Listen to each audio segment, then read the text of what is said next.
João Batista. Ah, João Batista. Sem dúvida, falar sobre a vida deste homem é uma honra. Ter conhecido pessoas como João Batista nas Escrituras é uma honra para todo e qualquer cristão de toda e qualquer época. Pois João Batista foi uma figura diferente, né? Uma pessoa que se vestia com peles de camelo, comia gafanhoto e mel silvestre, e um dos maiores pregadores que a palavra de Deus nos tem mostrado. Um homem verdadeiramente vívido, e um homem certamente desvinculado de tudo, do mundo, dos apetrechos, das ofertas que o mundo oferece. 6 meses mais velho do que Jesus, seu primo, né? Primo legítimo de Jesus, filho da irmã de Maria. Para mim é uma honra falar sobre a vida deste homem, João Batista. E é interessante como a própria palavra de Deus se refere a ele de uma forma tão simples e ao mesmo tempo de uma forma tão magnífica. Capítulo 3 aí. Naqueles dias apareceu João Batista pregando no deserto da Judéia e dizia. Então, tem até um irmão chamado Adriano de Jesus, que ele cantou e canta uma música muito maravilhosa falando a respeito de João Batista. Uma música que eu gosto muito e achei que ficou fiel ao texto. Uma música que foi muito bem elaborada, muito bem composta, com princípios da palavra de Deus, de maneira que qualquer um que ouça essa música se alegra. E é bom quando nós vemos músicas assim, músicas que falem da palavra, músicas que sejam extraídas da palavra, não apenas da vida de João Batista, mas como tantas outras passagens das Escrituras. E a música diz exatamente isso. Naqueles dias apareceu João Batista pregando no deserto da Judéia e dizia: arrependei-vos, porque está próximo o reino dos céus. Essa era a mensagem de João Batista.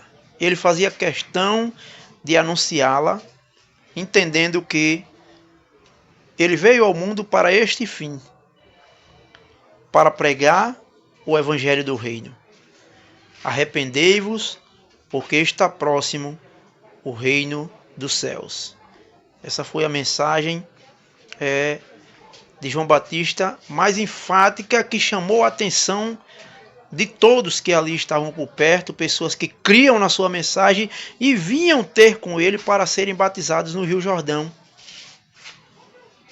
Então, João Batista ele sabia da sua missão. Ele não negociava com nenhum outro capricho. Ele não negociava com nenhuma outra atitude, a não ser a atitude de fazer a vontade de Deus e anunciar a palavra a todos quantos deveriam crer neste evangelho, no evangelho do reino, de que Cristo viria para o povo de Israel como o Messias prometido, como o libertador, como o rei de Israel, e que as pessoas deveriam arrepender-se. essa era a pregação de João Batista. Por que arrepender-se? Porque aquele povo estava andando contrário à vontade de Deus. E era o povo de Deus. Não eram povos estranhos e inimigos ou alheios à vontade de Deus. Pessoas que realmente conheciam a lei do Senhor. Pessoas que tinham sido visitadas por muitos profetas e que viam a mão de Deus agindo em prol daquela nação. Agindo em prol daquele povo, um povo escolhido de Deus, um povo que tem tudo para adorar a esse Deus e contar as maravilhas que esse Deus tem feito por eles. Mas, no entanto, hoje, eles se encontram incrédulos. Eles rejeitaram o Messias e, além de terem rejeitado o Messias, eles ainda atribuíram para si o juízo de que o sangue daquele justo caísse sobre ele e sobre seus filhos. E é por isso que Israel hoje sofre. E, diga-se de passagem, ainda irá sofrer muito antes que venha o Messias prometido, que vai resgatar aquele povo e fazer com que eles verdadeiramente temam a Deus e vivam para a glória de Deus como de fato eles deveriam. Então João Batista aparece aqui pregando para eles dizendo isso: arrependei-vos, porque está próximo o reino dos céus. E continua no verso 3 dizendo: porque este é o referido por intermédio do profeta Isaías, voz do que clama no deserto, preparai o caminho do Senhor, endireitai as suas veredas. Então, Israel deveria ouvir essa mensagem e entender que essa era a mensagem de Deus, uma vez que Israel já havia provado da graça de Deus na sua vida, em que tudo que Deus tinha feito por eles, e quantos profetas, e quantos libertadores, e quantos livramentos Deus deu a Israel. Mas Israel enamorou-se do mundo, adorou outros deuses, rejeitou o Messias, e por incrível que pareça, Deus ainda não rejeitou Israel, mas está tratando com eles essa questão disciplinar que Israel está passando. É uma questão disciplinar de Deus na vida deles. Talvez você não entenda a maneira de Deus disciplinar um ser humano.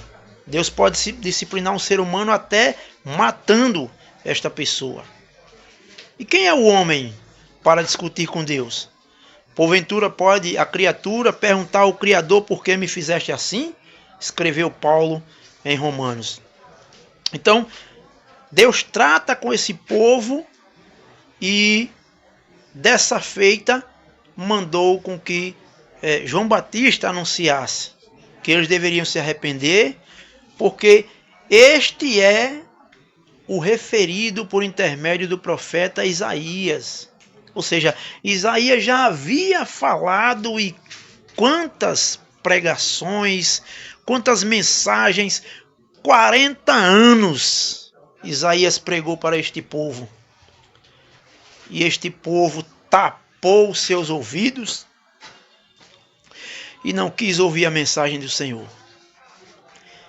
Então, Israel não sofre o que está sofrendo por inocência. Israel sofre por rejeitar, por não querer se submeter, se sujeitar, se render e adorar o único e verdadeiro Deus. Este é o referido por intermédio do profeta Isaías, voz do que clama no deserto, preparai o caminho do Senhor, endireitai as suas veredas. E magnífico é a descrição com que o texto faz desse pregador, deste profeta chamado João Batista. Diz assim: usava João veste de pelos de camelo e um cinto de couro. A sua alimentação eram gafanhotos e mel silvestre. Que simplicidade! Que às vezes nós vemos pessoas até imitando João Batista. Eu já vi pessoas pregando, por exemplo, no Brasil e fora do Brasil, vestido de pano de saco, não de pele de camelo, até porque a lei, a nossa legislação, ela proíbe as pessoas usarem determinadas vestimentas que trazem em si peles de animais, né? Então, pessoas que se vestem de pano de saco e pregam a palavra do Senhor. Como quem querendo imitar esse grande servo de Deus que na sua humildade parecia um ninguém, mas havia poder nas suas palavras. Porque não se tratava de um homem entregando a sua própria mensagem, mas de Deus falando pela boca de um homem. E isso é irrefutável, isso é inquestionável.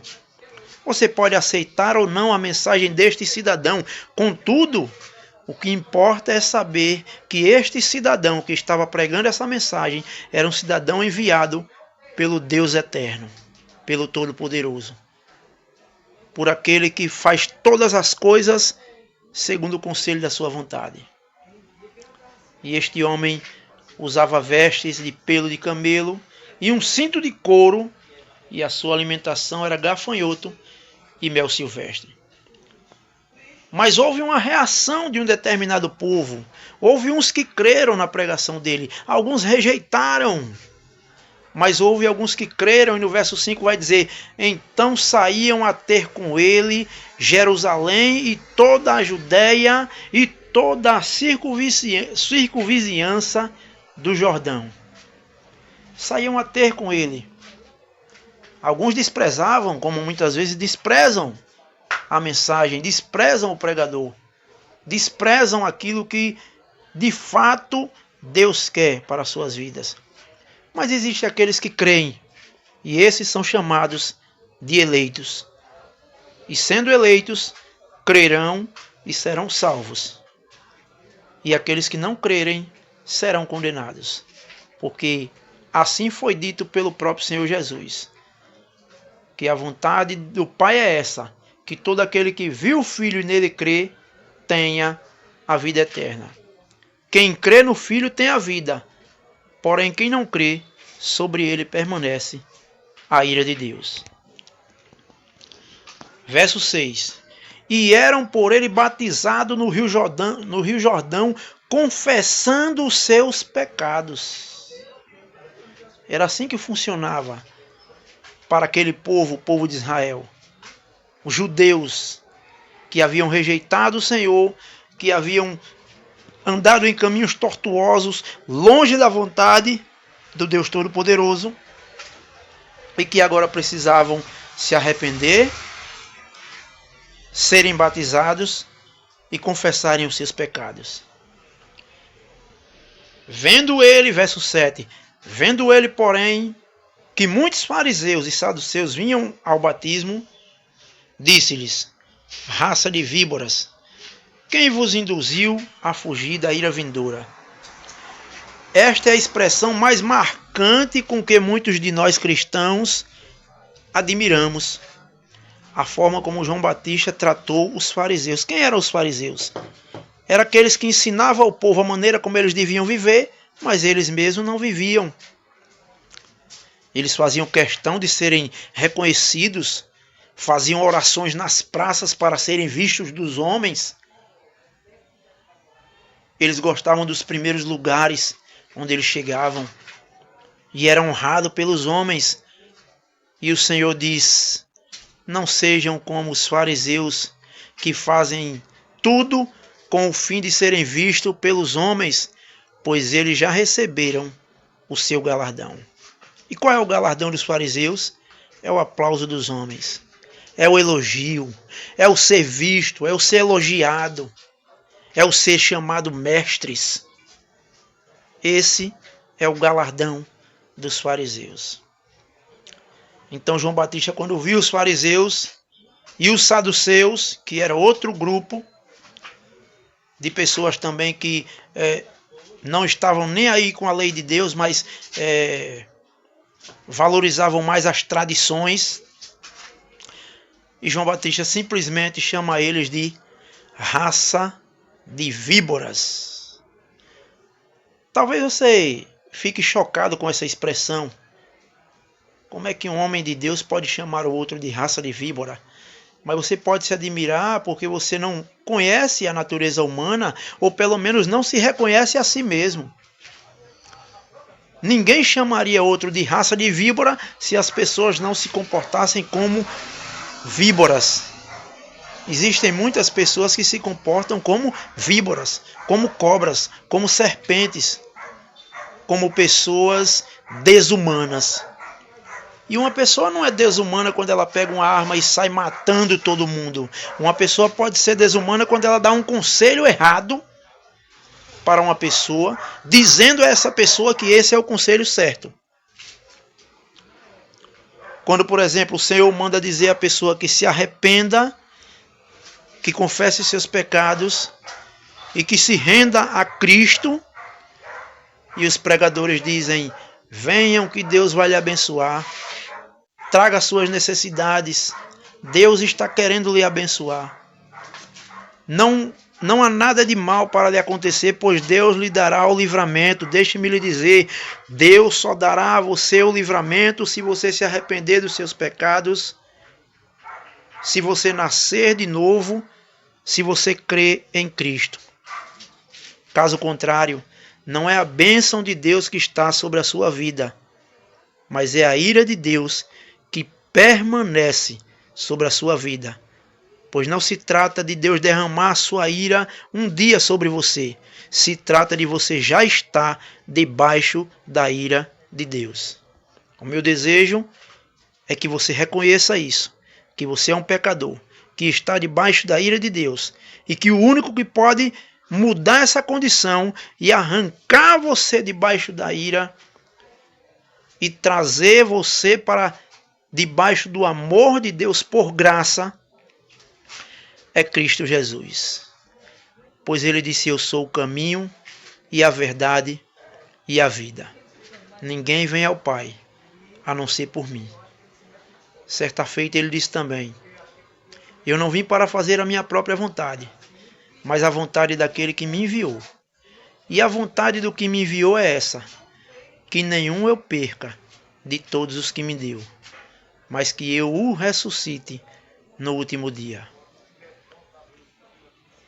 Quem vos induziu a fugir da ira vindoura? Essa foi a expressão de João Batista. Aqueles que se achavam dignos de serem chamados mestres, de ocuparem os primeiros lugares e de serem elogiados pelos homens pelo fato de estar orando nas praças em pé para serem vistos.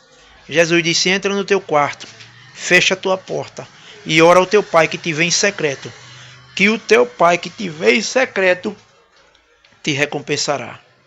Não faça nada esperando pelos homens. Você pode até obter algo dos homens, mas é temporal e logo passa. Jesus disse que aquele que te vê em secreto te recompensará. Espere por essa recompensa, pela recompensa secreta, por aquele que de fato pode recompensar e que por graça faz isso. E que cada vez mais que ele faz isso, o nosso coração transborda de alegria, de gratidão. E aí nós entendemos que não há outro além do Senhor a quem devamos adorar. Pois ele nos fez adoradores. E nós seremos adoradores para sempre. Porque esse é o nosso Deus. Verso 8. Produzir, pois, frutos dignos de arrependimento. É assim que João Batista conversa com aquelas pessoas. Vocês devem produzir frutos dignos de arrependimento.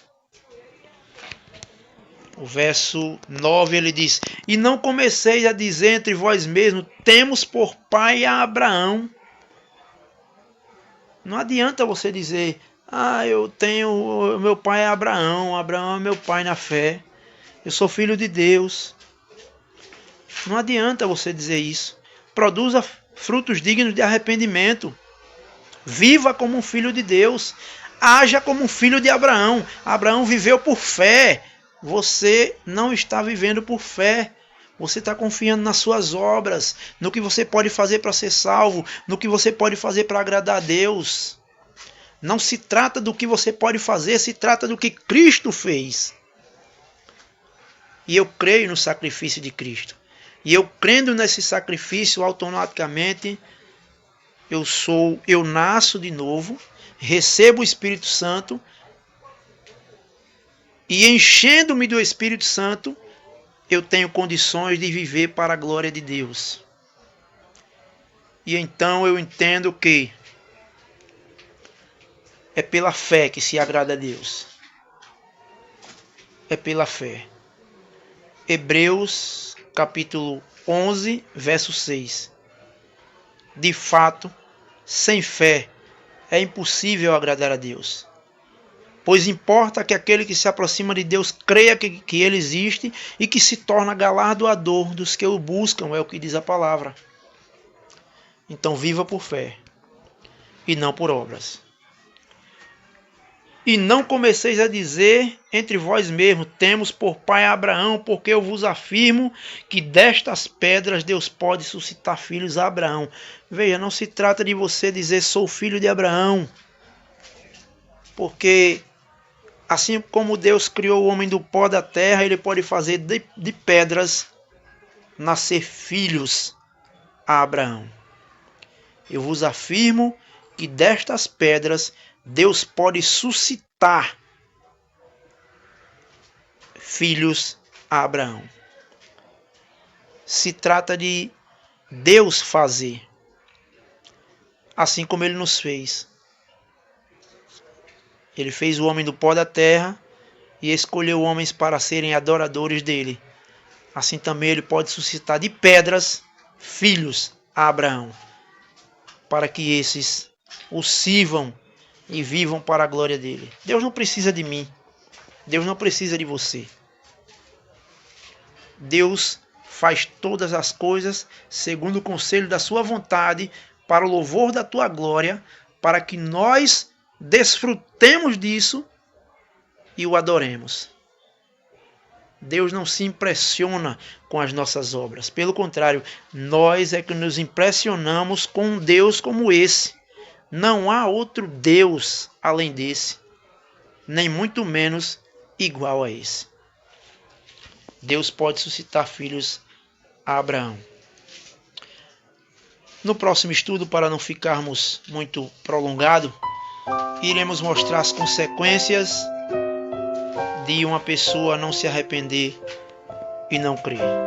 Que Deus te abençoe, em nome do Senhor Jesus. Amém. Ao lembrarmos do teu nome, Jesus Cristo, não podemos esquecer do teu amor, que te trouxe a este mundo arruinado, pra morrer pelo mais pobre pecador. Ninguém mais havia de tão digno para libertar o pecador. O Cordeiro de Deus puro, sem pecado, pôde dar-nos tanto amor. Nossas almas mergulhadas em tristeza despertaram tua nobre compaixão. Tuas ternas mãos marcadas alcançaram este povo que é tua possessão. Ninguém mais havia de tão digno para